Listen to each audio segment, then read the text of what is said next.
전공이 오늘 병원 떠난다. 수술 어떻게 의료대란 현실로. 자, 문재인 정부 때 1년에 400명씩 증원한다라고 했을 때 난리 났었고 그때 언론은요 이렇게 보도하지 않았습니다. 근데 지금은 어떤 언론도 의사들의 편에 서 있질 않아요. 의사들 이거 준비 단단히 해야 됩니다. 언론이 완전히 윤석열 정부 편이고 국민들도 의사 편이 없어. 문재인 정부 때도 의대 증원에 국민들이 압도적으로 지지를 해줬는데 이거를 흐지부지 했단 말이에요. 이거 밀어붙였어야지. 자, 여기에 숨은 꼼수가 있습니다. 자, 전공의들이 대거 사직서를 제출했어요. 빅5 병원, 삼성병원, 아산병원, 세브란스 이런 데죠. 전공의들이 사직서를 제출하고 출근을 안 하고 있어. 이제 언론의 논조가 어떻게 되고 있냐. 정부는 전공의 사직서 제출을 집단행동으로 간주하고 엄단하겠다는 입장이고 의료진 공백에 따른 수술 연기 등의 피해는 고스란히 환자들의 몫이 됐다. 자, 이제 환자 시각에서 기사를 써내기 시작합니다. 이러면은 민심은 의사 쪽에 좋을 리가 없죠. 문재인 정부 때는 문재인 정부를 그렇게 욕을 하더니만 자, 이미 1000명이 넘는 전공의들이 사직 의사를 밝혔대요. 자, 복지부는 전공의들한테 현장 떠나지 마라. 진료 유지 명령을 발령했지만 집단 움직임이 계속될 것이다. 문재인은 만만했는데 윤석열은 조질 거란 말이에요. 이거 조지면 윤석열 지지율 올라갑니다. 구속시키잖아요? 올라갑니다. 자, 전공의들이 또 모여서 임시대의원 총회를 한다 그러는데 본격적으로 병원 밖 행동을 논의할 예정이다. 자, 그러면서 언론 논조가 이렇게 가고 있어요. 환자 피해 속출, 쌍둥이 출산을 앞두고 제왕절개 수술 연기를 통보받았다는 사연. 이건 문재인 때는 없었던 논조죠. 오래 기다린 부모님의 목 디스크 수술이 무기한 연기돼 당황스럽지 않은 보호자의 성토, 당장 분만을 앞두고 출산 시 무통주사가 불가능하다는 통지를 받았다는 임신부. 이렇게 논조가 흘러갑니다. 자, 이러면 의사들 못 버텨요. 자, 휠체어를 탄 김모 씨. 당초 다음 달 14일 무릎 수술을 받기로 돼 있었다. 7개월 전에 잡은 날짜인데 파업이 길어질 수도 있으니 연기하는 게 어떻겠느냐 하더라. 이런 얘기가 뉴스에 계속 나옵니다. 발가락 절단 수술 일정을 잡았는데 미루자. 암 때문에 이런 얘기 나오고 세브란스 병원은 수술 절반 이상 감축할 가능성도 배제하지 않았다. 서울 삼성병원은 약 70건의 수술이 미뤄질 것으로 예상했다. 정부는 공공병원과 군병원 등을 총동원하고 비대면 진료 확대를 추진하는 등 자, 핵심은 이겁니다. 전공의를 2000명을 늘린다고 했어요. 이게 현실적으로 가능하냐. 400명 늘린다고 했을 때 전국의 의사들이 난리를 쳤는데 2000명을 늘린대요. 자, 2000명을 늘리면서 지방의료, 비인기학과 이런 건 어떻게 할 거냐. 그 대책은 없어. 그냥 2000명 늘려. 실효성이 없는 그냥 질름이었단 말이에요. 그 뒤에는 비대면 진료를 확대하면서 합법화하려는 꼼수가 숨어있다. 처음부터 이런 생각이 들었습니다. 너무 비현실적인데 이러면 당연히 반발할 수밖에 없고 반발하면 환자들이 불편해지고 불편하면 비대면 진료로 가세요. 비대면 진료 플랫폼 내 접속률은 폭증할 수밖에 없고 이렇게 많은 사람들이 이용하는 비대면 진료 플랫폼이 있으니 이거 법적으로 열어주자. 지금까지는 시범 사업인데 합법화 작업을 하자. 요렇게 갈 거라는 겁니다. 자, 윤석열이 그리고 윤석열 주변에 있는 이 의료민영화를 하고 싶어하는 이 인간들이 이 시나리오를 쓴 거다. 저는 이런 추측을 해봅니다. 비대면 진료, 의료민영화로 가는 길이다 이런 말씀을 드렸는데 많은 분들이 비대면 진료하면 환자들이 편하고 좋은 거 아니냐라고 하는데 의사들이 반대했습니다. 원격 의료가 비대면 진료 아니에요? 원격 의료 반대로 파업도 했었어요. 의사들은.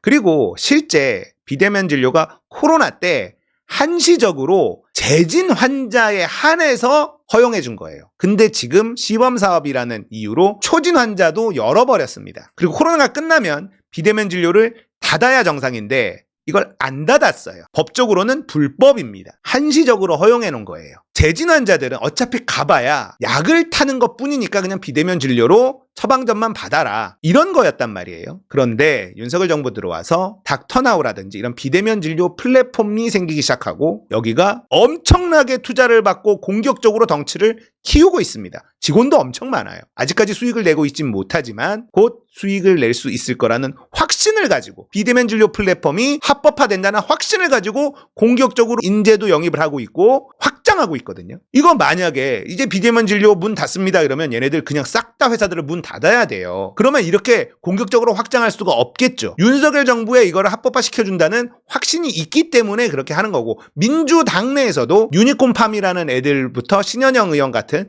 이런 인간들이 비대면 진료 플랫폼들을 밀어주고 있습니다. 대표적으로 강훈식, 이소영, 김한규 이런 인간들입니다. 자, 비대면 진료 플랫폼은 결국 의료 민영화로 간다 말씀을 드렸어요. 짧게 쉽게 설명해드리면 영리병원이 꿈이었습니다. 의료 민영화. 영리병원을 제주도에서 원희룡이 허가를 내줬잖아. 중국 자본의 영리병원을 허가를 내줬는데 대한민국에서 영리병원은 성공할 수가 없습니다. 영리병원이라 하면 부자들이 더 질 좋은 서비스를 받기 위해서 비싼 을 주고 가야 되는데 비싼 돈을 주고 가기 위해선 좋은 의료진이 있어야 돼요. 근데 좋은 의료진은 대학병원, 삼성병원, 아산병원 이런 데 다 있죠. 교수진들. 이런 사람들이 글로 안 간다는 겁니다. 그러면 좋은 의료진을 확보를 못하니까 영리병원은 성공할 수가 없다. 이미 결론이 났어요. 안 돼. 영리병원은 성공할 수 없다. 자, 그 다음 남은 게 이 비대면 진료 플랫폼입니다. 대한민국 법상 병원은 수익 활동을 할 수가 없어요. 이 얘기는 뭐냐면 병원에서 벌어들인 돈 있잖아요. 이게 병원 안에서만 돌아야 됩니다. 뭐 주주들에게 배당을 해준다든지 이런 짓을 할 수가 없다는 거예요. 그 안에서만 돌죠. 그러니까 병원 경영이 힘들다 이거는 의사들의 연봉이 높기 때문에 그런 겁니다. 자, 그런데 비대면 진료 플랫폼은 회사예요.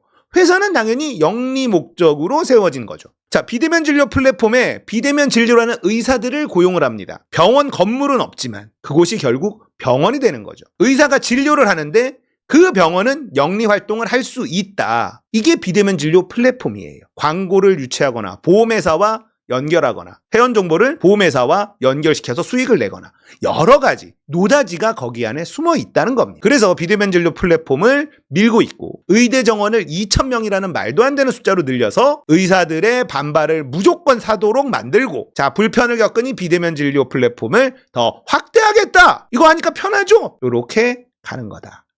그리고 이 의대 정원 2,000명 확대가 진짜 무서운 건 말이죠. 총선용이기도 한데 윤석열 정부는요, 의사들의 파업 때문에 사망하는 사건 하나만 기다리고 있습니다. 사망하는 사건 하나만 있으면 요거 딱 잡아서 의사 파업 때문에 국민이 죽었다. 그리고 파업을 주도한 사람들 구속하고 기소하고 여론은 극속도로 악화될 거고요. 언론은 그 하나의 사례를 집단 조명하면서 의사들을 악마화시키기 시작할 겁니다. 그러면 그거 때려잡는 윤석열. 야, 저건 잘한 거 아니냐? 먹히죠. 의사들 정신 똑바로 차려야 돼요.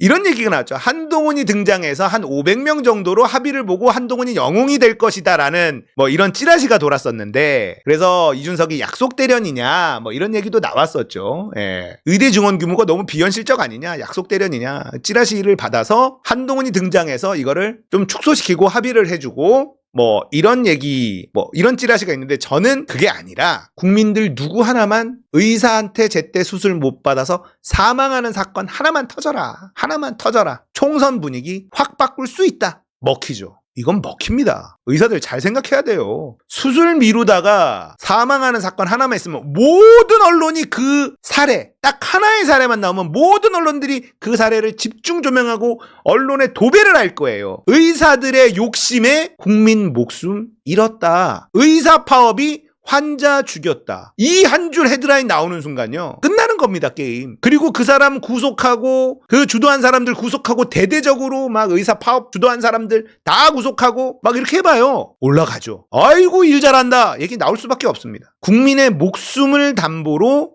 총선에 활용할 수 있는 인간들, 이게 얘네들이잖아요.